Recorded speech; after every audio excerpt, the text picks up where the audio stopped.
समय पहले की बात है। हरप्रीत उर्फ हैप्पी नाम का एक लड़का दयालपुर गांव में रहता था। दयालपुर दरअसल पंजाब का एक छोटा सा गांव है जो भारत पाकिस्तान की सरहद पर पड़ता है। उस गांव में बॉर्डर होते हुए भी बॉर्डर नहीं है, बस कुछ तार हैं जो भारत और पाकिस्तान की जमीन को बांटने का काम करते हैं। एक सुबह हैप्पी का दोस्त संजय और एक फौजी साथ में हैप्पी के घर पर। घर के आंगन में चारपाई पर हैप्पी सोता हुआ। हैप्पी, अरे ओ हैप्पी, अरे कहाँ है रे तू? क्या है? ओ सोने दे यार। ओ हैप्पी, ओ उठ यार। और दोपहर तक कौन सोता है? ओ यार मर गया हैप्पी। ओ अरे उठ यार। ओ देख तुझसे मिलने कौन आया है? कौन आया यार? मैं उसके सपने देख रहा था और तूने आके जगा दिया। किसके सपने देख रहे थे हैप्पी सिंह? थोड़ा सा काम देश के लिए भी कर लो यार। अरे जैन साहब, आप मुझसे मिलने हैं? सब ठीक तो है ना?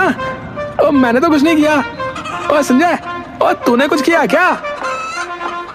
अरे अरे शांत हो जाओ भाई, तुमने कुछ नहीं किया है। तो फिर क्या हुआ? तो बताओ साहब, कि काम आन पड़ा? हुआ यह है कि कल रात एक तूफान आया था। उस तूफान के चलते सरहद पर लगे तार टूट गए हैं। वैसे तो ऐसा कोई खतरा नहीं है यहाँ, लेकिन रूल्स आर रूल्स। सुबह सुनी तारों की मरम्मत करनी है। तुम लोहे का ही काम करते हो ना? ओ आहो जी, ओ करता तो हूँ। ठीक है, मैं शाम में चला जाऊंगा और सब ठीक कर दूंगा जनाब। आप जो है फिक्र मत करो। हैप्पी के होते हुए आप सैड मत होइए। हाँ ठीक है, बातें खूब बनाते हो हैप्पी सिंह। शाम होते ही हरप्रीत ने अपना टूल बॉक्स उठाया, संजय को लेकर सरहद की तरफ चल पड़ा। दोनों उस जगह पहुंचे जहां टूटे हुए तारों की मरम्मत करनी थी। हरप्रीत ने अपने टूल्स निकाले और काम शुरू कर दिया। ओए संजय, ओए यार, कभी कभी दिल करता है सरहद के उस पार देखकर आऊं कि वहाँ लोग कैसे हैं यार, क्या करते हैं। तो यार कुछ अपनापन सा लगता है यार। खते दे पुत्र, ज्यादा बातों नहीं मत बन। सरहद के पार जाना है बे? वहाँ कौन से सींग है लोगों में? जैसे हम वैसे वो। और उस पार दो पैर रखकर बता, पाकिस्तानी छन्नी बना देंगे तेरी। बड़ा आया। ओ यार भाई, तो गुस्सा हो गया यार। ओ मैं तो बस जो है अपने दिल की बात साझा कर रहा था यार। ओ काम निपटा जल्दी यार। ओ भैंसों के लिए पट्ठे लेने भी तो जाना है अभी। तभी अचानक तेज हवा चलने लगी और एक नरम गुलाबी रंग का दुपट्टा उड़ता हुआ हरप्रीत के चेहरे पर आ गिरा। उसे ऐसा लगा जैसे कुछ देर के लिए वक्त रुक गया हो। ओए ये कहां से आया यार संजय? ओ यार, इस दुपट्टे की महक मुझे मदहोश कर रही है यार भाई। वो दुपट्टा उठाकर चारों ओर देखने लगा, लेकिन वहां उसे कोई नजर नहीं आया। तभी अचानक बारिश होने लगी। अरे यार, ये क्या मुसीबत है? तो यार पता नहीं ये दुपट्टा किसका है। इसकी खुशबू तो कमाल दी है यार। अबे खुशबू नहीं, बदबू होगी। और पता नहीं किसका दुपट्टा कब का कहाँ गिरा होगा है। और मुंह में अच्छे से लपेट से।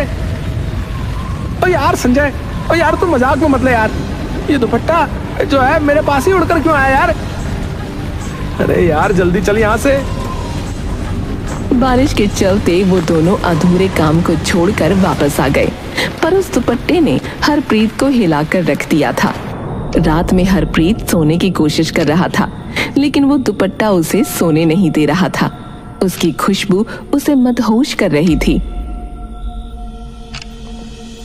यार कौन है वो? और ये दुपट्टा किसका है? और मुझे इस लड़की से अचानक इतना लगाव क्यों महसूस हो रहा है?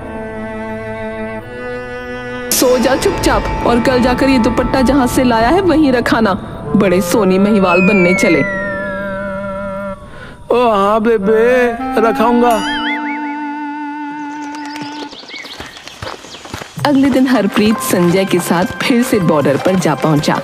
इस बार हरप्रीत ने तारों की मरम्मत पूरी कर दी, लेकिन उसने तारों को इस तरह से मोड़ दिया कि कोई चीज आसानी से दूसरी तरफ भेजी जा सके।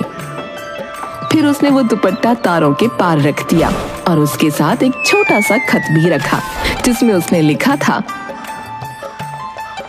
आओ जी माफ करिएगा, आपका ये दुपट्टा मेरे पास रह गया था, आप इसे ले जाइएगा और हो सके तो नहीं कुछ नहीं, बस माफी हरप्रीत। खत और दुपट्टा वहीं रखकर दोनों वापस लौट आए। अब हरप्रीत के दिलो दिमाग में बस यही चल रहा था कि वो लड़की कौन है, क्या वो उसे कभी देख पाएगा। वो अपनी रोजमर्रा की जिंदगी में खोया खोया सा रहने लगा। काम में भी उसका दिल नहीं लग रहा था और वो बस कल का इंतजार कर रहा था। ओ यार, क्या वो आएगी और क्या वो भी मुझे देखना चाहेगी? किसकी बात कर रहा है? कौन सी चुड़ैल देख ली तूने जो ऐसे पगला गया है? और चुड़ैल मत कहो उसे। अगले दिन सुबह होते ही हरप्रीत संजय के पास पहुंचा। ओए संजय, चलना, हमें फिर से वहीं जाना है। ए, क्या पागल हो गया तू है? तुझे कुछ और काम नहीं है? क्यों बार बार वहां जा रहा है? ओ यार, कुछ समझ में नहीं आ रहा यार मुझे, लेकिन मुझे वहीं जाना है बस। तू चल रहा है या मैं अकेले जाऊं? यार ये शरद का मामला है, पता नहीं कौन कौन लोग वहां आते जाते होंगे, अगर कुछ गड़बड़ हो गई तो। लेकिन हरप्रीत मानने को तैयार नहीं था। आखिरकार संजय ने हार मान ली और दोनों फिर उसी जगह पहुंचे। इस बार उन्हें वहां एक चिट्ठी पड़ी मिली। हरप्रीत ने फौरन उसे उठाया और पढ़ना शुरू किया। ओए, इसमें लिखा है, अस्सलाम वालेकुम, मेरा पसंदीदा दुपट्टा वापस करने के लिए आपका बहुत बहुत शुक्रिया। और आगे लिखा है, क्या आप कल शाम 5 बजे आ सकते हैं? मैं। हरप्रीत की आंखें चमक उठी। वो खुशी से झूमने लगा। उसकी धड़कनें तेज हो गईं।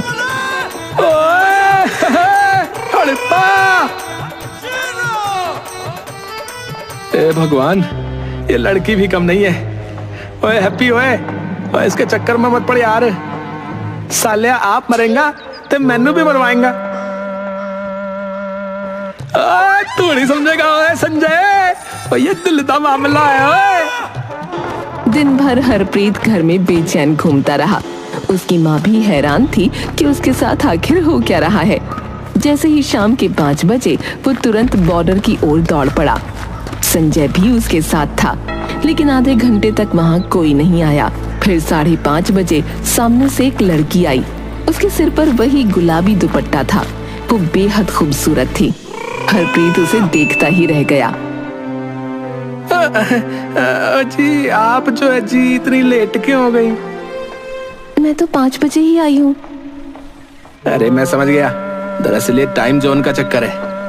पाकिस्तान के 5 बजे मतलब हमारे यहाँ के 5:30। ये सुनकर दोनों हंस पड़े। वैसे आपका नाम क्या है? शमा, और तुम्हारा? ओ जी हरप्रीत जी, लेकिन ना लोग मुझे ना हैप्पी कहते हैं, हैप्पी। हैप्पी? हम सच में वैसे ही दिखते हो जैसा आपका नाम है, हैप्पी।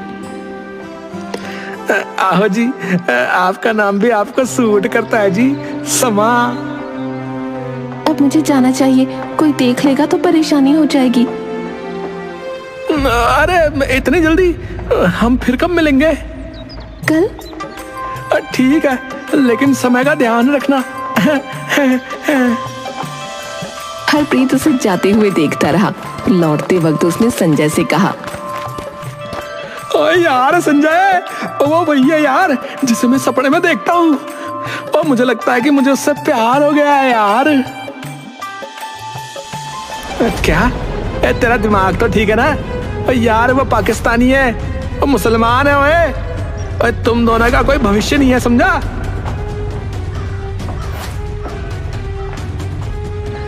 और यार प्यार में कोई शरत वरत नहीं होती यार।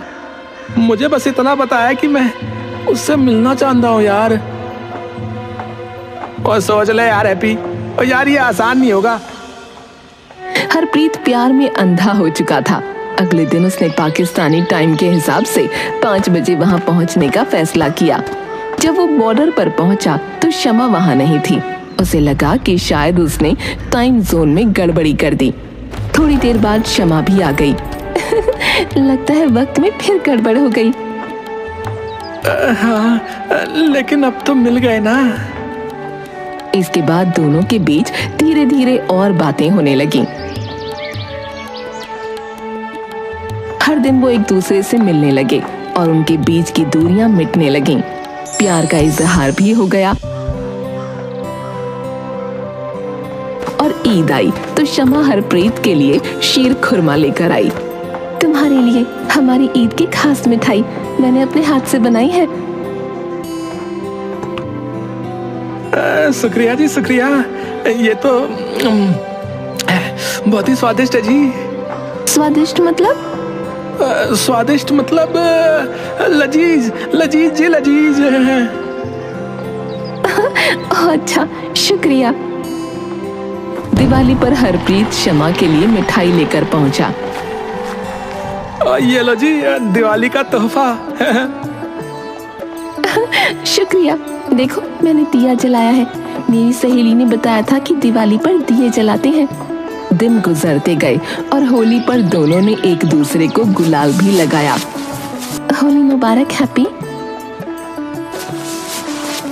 तुम्हें भी समा। और फिर एक दिन अचानक शमा ने वहां आना बंद कर दिया। हरप्रीत रोज शाम को बॉर्डर पर जाता, लेकिन शमा नहीं आती।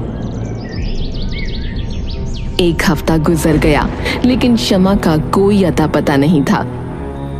समा, कहाँ हो भाई तुम? आखिर ऐसा क्या हुआ कि तुमने आना बंद कर दिया? हैप्पी यार, अब छोड़ दे यार। मैं तुझे धोखा दे गई। वैसे भी तुम दोनों का कुछ होना नहीं था। वो पाकिस्तानी है और ऊपर से मुसलमान। और तुम्हें समझ क्यों नहीं आता भाई? और तो चुप रहे यार संजय। यार मुझे समझाने की जरूरत नहीं है यार। ये मेरा प्यार है यार, तुझे नहीं समझ आएगा। और मेरी समा मुझे धोखा नहीं दे सकती। वो वापस जरूर आएगी। हाँ, उसका दिल मानने को तैयार नहीं था कि शमा ने उसे धोखा दिया होगा। वो भागता हुआ फिर से बॉर्डर पर पहुंच गया, जहां वो हर बार शमा से मिलता था। वहां उसकी नजर अचानक एक छोटे से बच्चे पर पड़ी जो उसके पास आ रहा था। भैया, ये खत आपके लिए है। हरप्रीत ने थोड़ा घबराते हुए खत लिया। उसका दिल तेजी से धड़क रहा था। उसने खत पढ़ना शुरू किया। हैप्पी, मैं समा की दोस्त हूँ। मुझे ये बताते हुए बहुत दुख हो रहा है कि समा अब तुमसे नहीं मिल सकती। उसकी शादी हो चुकी है और वो इस्लामाबाद शिफ्ट हो गई है। ये पढ़ते ही हरप्रीत की आंखों में आंसू आ गए। उसका दिल एकदम टूट गया। वो वहीं बैठ गया जैसे सारी दुनिया अचानक खत्म हो गई हो। ओए समा, ओए तुम चली गई। ओए मुझे अकेला छोड़ कर चली गई। ओए क्यों चली गई? ओए शमा की शादी की खबर ने हरप्रीत को पूरी तरह से तोड़ दिया था। उसने बॉर्डर पर जाना बंद कर दिया। वो दिन रात बस उदास रहता, न कुछ कहता, न किसी से मिलता। भाई, जिंदगी ऐसे नहीं कटेगी।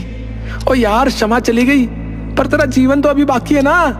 और तुझे भी अब शादी है।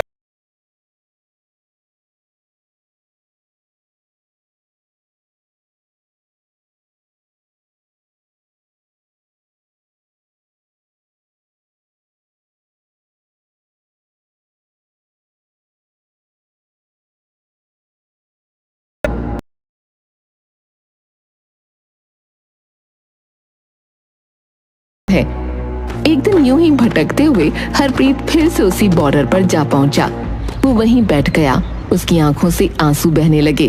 तभी अचानक एक जानी पहचानी आवाज उसके कानों में पड़ी। हैप्पी। हरप्रीत ने सिर उठाया। सामने शमा को खड़ा देखकर उसके होश उड़ गए। समा, तुम यहाँ? हाँ, पर तुम यहाँ कैसे? तुम्हारी तो शादी हो गई थी ना? मेरी शादी? ओए शादी तो तुम्हारी हुई थी ना, और तुम्हारी दोस्त का खत मिला था मुझे। या अल्लाह, मेरी शादी नहीं हुई है हैप्पी। उसने हमें अलग करने के लिए झूठ बोला होगा। जैसे संजय ने मुझे ये बताया था कि तुम्हारी शादी हो चुकी है और तुम मुंबई शिफ्ट हो गए हो। ओ यार, पर इन लोगों ने ऐसा क्यों किया यार? यार मैं संजय को छोड़ूंगा नहीं, बता रहा हूँ। गुस्सा मत करो हैप्पी, उनकी गलती भी नहीं है। वो हमारी हिफाजत के लिए ही सोच रहे होंगे, क्योंकि तुम हिंदुस्तानी हो और मैं पाकिस्तानी, तुम सिख हो और मैं मुसलमान। वो दोनों फिर से मिल गए, लेकिन किस्मत ने फिर से उन्हें अलग करने की तैयारी कर रखी थी। एक दिन जब हरप्रीत और शमा मिलने आए तो दोनों के देशों के सैनिकों ने उन्हें देख लिया। ये सरहद है, कोई मजाक नहीं। दोनों देशों के बीच कुछ भी हो सकता है, और तुम लोग इस तरह बेफिक्र होकर मिल रहे थे। मुझे ये सब पता है साहब, लेकिन ये सरहद सिर्फ जमीन के टुकड़े बांटने का काम करती है, दिलों को नहीं बांट सकती। इस घटना के बाद दोनों के मिलने के रास्ते बंद हो गए। दोनों के पास अब बस यादें थीं। महीनों बीत गए और हरप्रीत को शमा से कोई खबर नहीं मिली। बेटा भूल जाओ उसे। कैसे भूल जाऊं बेबे, मेरा दिल कहता है कि एक दिन हम जरूर मिलेंगे। उसी समय हरप्रीत को खबर मिली कि उनके गांव में एक शांति समारोह है, जिसमें दोनों देशों के नागरिक शामिल हो रहे हैं। हरप्रीत के मन में उम्मीद जागी कि शायद इस समारोह में उसे शमा से मिलने का मौका मिल सके। बेबे, मैं भी उस समारोह में जाऊंगा, शायद शमा भी वहां मिल जाए। जा बेटा, भगवान करे तेरी उससे मुलाकात हो जाए। मेरे रब्बा, मेरे पुत्ती राखी करी। समारोह वाले दिन हरप्रीत वहां पहुंचा और भीड़ में इधर उधर देखने लगा। कुछ समय बाद उसे गुलाबी दुपट्टा दिखा। शमा भीड़ के बीच में खड़ी थी, जैसे उसे ही ढूंढ रही हो। दोनों की आंखें मिली और दोनों के चेहरे पर एक चमक आ गई। हैप्पी, मुझे लगा अब हम कभी नहीं मिल पाएंगे। तो मैंने कहा था ना, प्यार में कोई सरहद नहीं होती। अब चलो मेरे साथ। हरप्रीत शमा को चुपके से अपनी साइड लाने की कोशिश करता है, पर तभी एक सैनिक उसे देख लेता है। अरे अरे, ये क्या कर रहे हो तुम? पीछे हटो।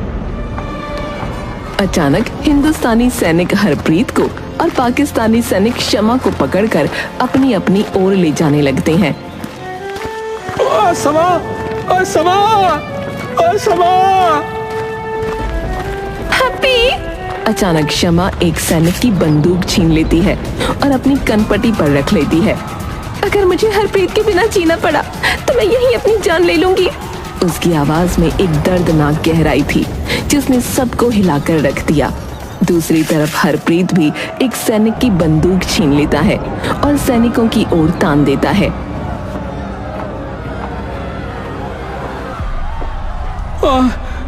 अगर शमा को कुछ हुआ ना तो मैं तुम सबको खत्म कर दूंगा।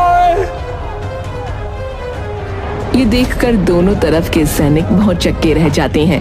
एक पल के लिए माहौल में सन्नाटा छा जाता है। फिर एक अफसर आगे बढ़ता है और इशारा करता है। ठहरो। इन दोनों का ये जुनून देखकर लगता है कि इन्हें मिलने देना ही सही होगा। वैसे भी आज के जमाने में सच्चा प्यार खत्म हो चुका है। जहां बाकी है वहां इसे पनपने दो। शमा और हरप्रीत एक दूसरे की ओर दौड़ते हैं और गले लग जाते हैं। चारों तरफ तालियां गूंज उठती हैं और कुछ यूं हैप्पी और शमा की लव स्टोरी की हैप्पी एंडिंग होती है।